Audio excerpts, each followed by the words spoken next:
नमस्ते सदावत सले मातृभूमि। हम लोग बात करने जा रहे हैं एक नई एनोमली हमारे देश में आ गई। नई एनोमली ये हो और लगता है कि अगर हम मोदी है तो मुमकिन है, ये भी कहा जा सकता है।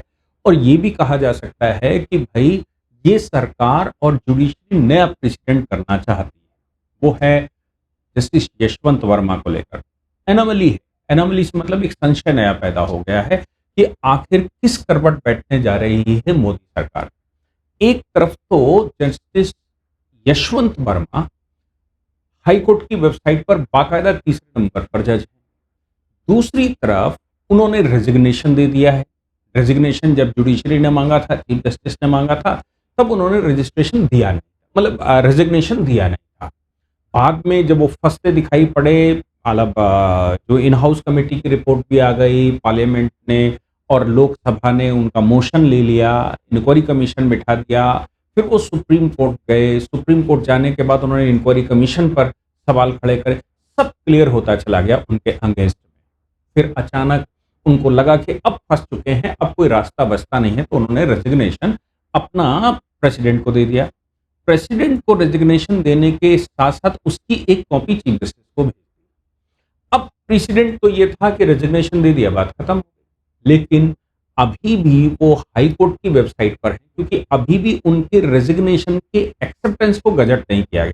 ये गजेटेड ऑफिसर्स कहे जाते हैं और इनके विषय की खास बात यह है कि जब भी इनका अपॉइंटमेंट होता है या इनका ट्रांसफर होता है या इनको टर्मिनेट किया जाता है, रेजिग्नेशन इनका स्वीकार किया जाता है, तो उसको ऑफिशियल गजट में गजट किया जाता है, अनाउंसमेंट किया जाता है। अभी तक ऑनरेबल प्रेसिडेंट ने जस्टिस यशवंत वर्मा को रेजिग्नेशन स्वीकार नहीं किया या प्रोनाउंस नहीं किया। रेजिग्नेशन पहुंच गया लेकिन अभी तक उन्होंने उसका ऑफिशियल डिक्लेरेशन नहीं किया है। अब सवाल ये पैदा होता है कि इतने दिनों बाद भी, कि एक महीना उनके रेजिग्नेशन का लगभग हो गया है, एक महीने से ज्यादा हो गया है, इतने दिनों बाद भी प्रेसिडेंट ने कोई एक्शन नहीं लिया, प्रेसिडेंट ने उसको स्वीकार नहीं किया।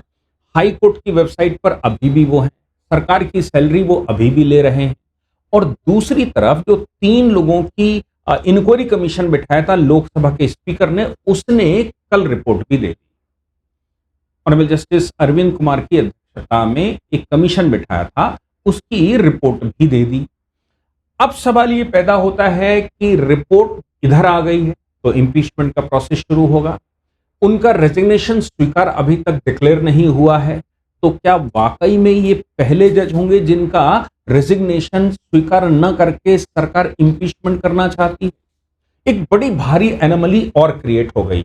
वो क्रिएट ये हो गई है कि क्या इनके खिलाफ क्रिमिनल प्रोसीडिंग भी शुरू होगी, क्रिमिनल प्रोसीडिंग चलेगी, यानी कि एफआईआर होगी उस कैश के मामले में और एफआईआर करके उसका इन्वेस्टिगेशन कंप्लीट होना चाहिए, जैसा कि उस समय के vice president honourable Jagdeep Dhankhar साहब ने चीफ जस्टिस, उस समय के चीफ जस्टिस के सामने कहा था कि भाई ये केवल मामला इंपीचमेंट का नहीं है, ये मामला केवल उनके रेजिग्नेशन का नहीं है।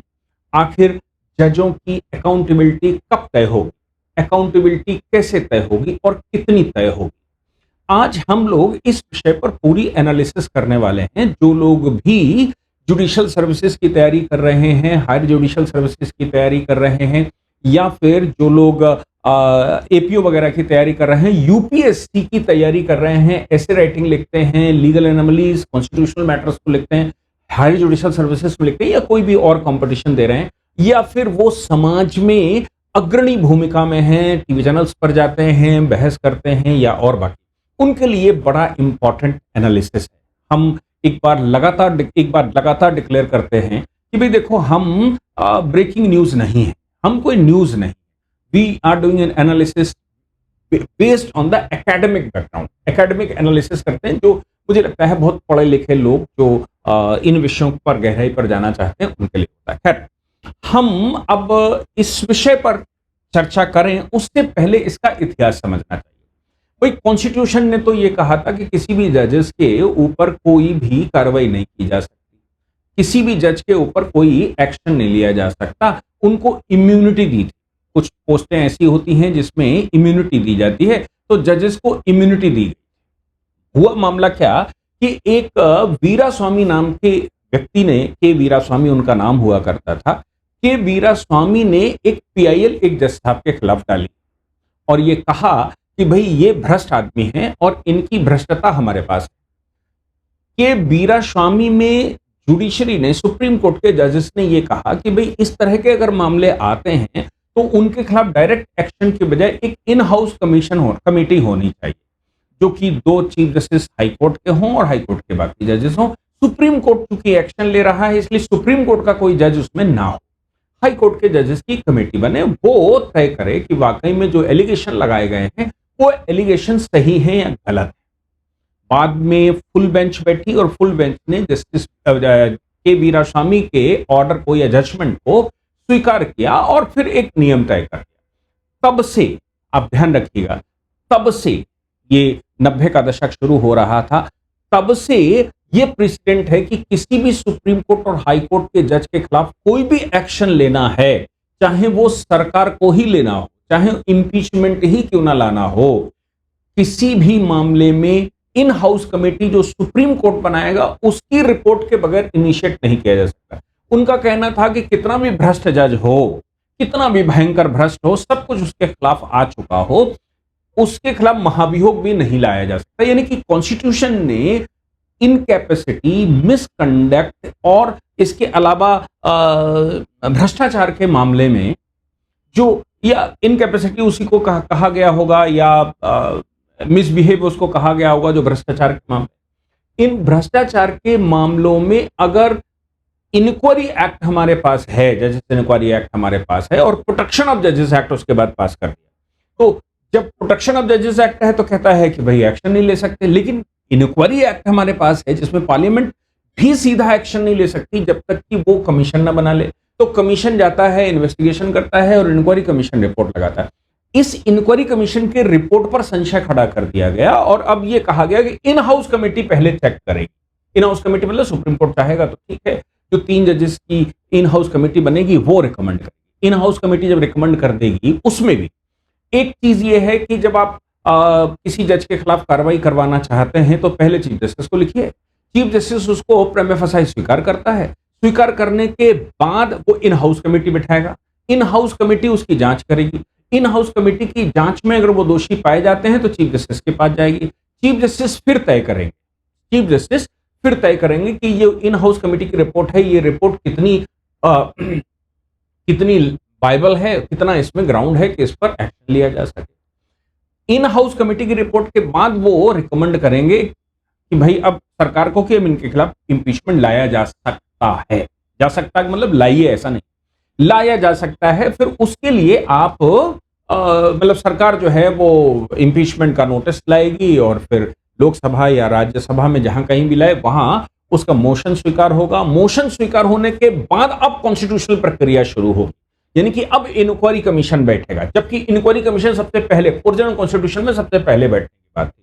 तो अब सवाल ये पैदा होता है कि भाई चलो ठीक है, हमने ये भी मान लिया यशवंत वर्मा तो सब क्वालिफाई कर गए, यशवंत वर्मा तो सुप्रीम कोर्ट की इन हाउस कमेटी क्वालिफाई कर गए, उसके अलावा फिर वो पिटीशनें लेकर आए वो क्वालिफाई हो गई और लोकसभा का मोशन भी पास हो गया, कमीशन भी बैठ गया, चीफ जस्टिस ने उनसे इस्तीफा भी मांग लिया और सब कर लिया, लेकिन वो माने, बाद में उन्होंने इस्तीफा दिया जब वो फंस गए। अब सवाल ये पैदा होता है कि शील्ड लगा तो दी है और यशवंत वर्मा उसमें क्वालिफाई भी कर गए हैं, लेकिन इसमें अब जो सवाल पैदा हो रहा है कि जजेस प्रोटेक्शन एक्ट पास कर दिया था, जजेस प्रोटेक्शन एक्ट के तहत, अब बड़े ध्यान से सुनिएगा, जजेस प्रोटेक्शन एक्ट के तहत अगर किसी सुप्रीम कोर्ट या हाई कोर्ट के जज ने इस्तीफा दे दिया है, वो रिटायर नहीं हुआ, उसने इस्तीफा दे दिया है, इस्तीफा देने पर भी उसकी पेंशन, उसके सारे फंड और उसके आफ्टर रिटायरमेंट बेनिफिट बरकरार रखे जाएंगे। ऐसा दुनिया की किसी, मतलब भारत में किसी और सर्विस में ऐसा नहीं होता। जिसने रिटायरमेंट ले लिया है उसका काम खत्म हो गया, रिटायरमेंट लेने के बाद वो अब उसको बेनिफिट्स, आफ्टर रिटायरमेंट बेनिफिट नहीं मिलेंगे क्योंकि उसने खुद ही रिजाइन कर दिया। लेकिन जजेस प्रोटेक्शन एक्ट में इनको प्रोटेक्शन दिया गया और ये कहा गया कि वो सारे बेनिफिट लेंगे। अब वो बेनिफिट लेंगे का मतलब ये आता है कि चाहे कितना भी भ्रष्ट जज हो उसकी अकाउंटेबिलिटी नहीं है। ये वैसे ही है जैसे आप कौन बनेगा करोड़पति खेल रहे हो और कौन बनेगा करोड़पति में आप चलते जाइए, चलते जाइए, चलते जाइए, जीतते जाइए, भ्रष्टाचार करते जाइए, करते जाइए, करते जाइए, और जिस दिन आप पकड़े जाएं, वो भी पकड़ने के बाद फिर लाइफलाइन इस्तेमाल करिए। लाइफलाइन कौन सी है? लाइफलाइन अभी हमारे पास है कि इन हाउस कमेटी बैठेगी, लाइफलाइन हमारे पास है, उनके पास है कि भाई अभी अभी तो उसमें जाएगा, मतलब संसद में जाएगा। इन लाइफलाइनों को इस्तेमाल कर लीजिए। अगर ये लाइफलाइन आपके लिए फ्रूटफुल है तो और थोड़ा भ्रष्टाचार कर लीजिए, और अगर ये लाइफलाइन फ्रूटफुल नहीं है तो फाइनली क्विट कर लीजिए। आपको जितना आपने जीत लिया है वो सब आपका हो गया, और जो बेनिफिट्स हैं वो सारे आपको मिलेंगे, मतलब यहां से जाने के बाद भी बेनिफिट मिलेंगे, यानी कि अब रिजाइन कर दीजिए। कौन बनेगा करोड़पति? जब आप हो गए अरबों रुपए के मालिक, तो फिर आप लाइफलाइन इस्तेमाल कर लिए, लाइफलाइन इस्तेमाल करने के बाद कुछ दिन और चल लिए, और अब आप कर दीजिए रिजाइन, और रिजाइन करके क्विट कर दीजिए। जो आप कमा चुके हैं, जो आप भ्रष्टाचार कर चुके हैं, वो आपका हो गया, क्योंकि वो तो आपने जीता था। और अब जब आप रिटायर हो गए हैं तो रिटायरमेंट के बेनिफिट भी आपको सब मिलेंगे, क्योंकि आपको जजेस प्रोटेक्शन एक्ट के तहत सारे वो हैं। क्या महाभारत की जो बात कही गई है, महाभारत में जो कही है, युधिष्ठिर से पूछा गया कि भाई एक ही अपराध को 4 लोग करते हैं, जिसमें एक शूद्र है, एक वैश्य है, एक क्षत्रिय है और एक ब्राह्मण है, किसको कितनी सजा होनी चाहिए? तब युधिष्ठिर ने जवाब दिया, शूद्र को छोड़ा जा सकता है क्योंकि वो सर्विस करने वाला है, उसको उसकी लायबिलिटी नहीं बनती। वैश्य को आर्थिक दंड दिया जा सकता है क्योंकि उसकी जान अर्थ में होती है। क्षत्रिय को जेल भेजा जा सकता है, और उसको राजमहल का अगर कोई व्यक्ति है तो उसको अपने पदों से हटाया जा सकता है, और उसके पद से हटाने के बाद उसका धन भी जब्त हो जाएगा। और अगर कोई ब्राह्मण उसमें इन्वॉल्व है तो उसको मृत्यु दंड दी जानी चाहिए। कहने का मतलब यह है कि जिसके पास ज्यादा राइट हैं, जो ज्यादा बुद्धिमान माना जाता है, जिसकी लायबिलिटी ज्यादा बनती है, उसको ज्यादा सजा होनी चाहिए। लॉर्डशिप आपके पास है, अब जिसके पास लॉर्डशिप है उसको, लॉर्डशिप से मतलब रावण है, लॉर्डशिप है ना उसके पास, रावण राजा है, कोई भी आदेश उसका अंतिम आदेश होता है, और भगवान भी इधर है तो राजा, रजवाड़े परिवार से, लेकिन अभी वो राजा है, फिर भी वो वनवासी रूप में है। तो ऐसे राजा को दंड क्या दिया जाता है? रावण को क्या दंड दिया गया? क्योंकि वो राजा है तो उसको दंड भी उतना ही बड़ा होना चाहिए। रावण को जो दंड दिया गया, क्या वैसा ही दंड बड़े राजनेताओं को, पॉलिसी मेकर्स को और जजेस को नहीं मिलना चाहिए? अब इनकी अकाउंटेबिलिटी कौन तय करेगा? सवाल यह है, अकाउंटेबिलिटी तय होगी या नहीं होगी?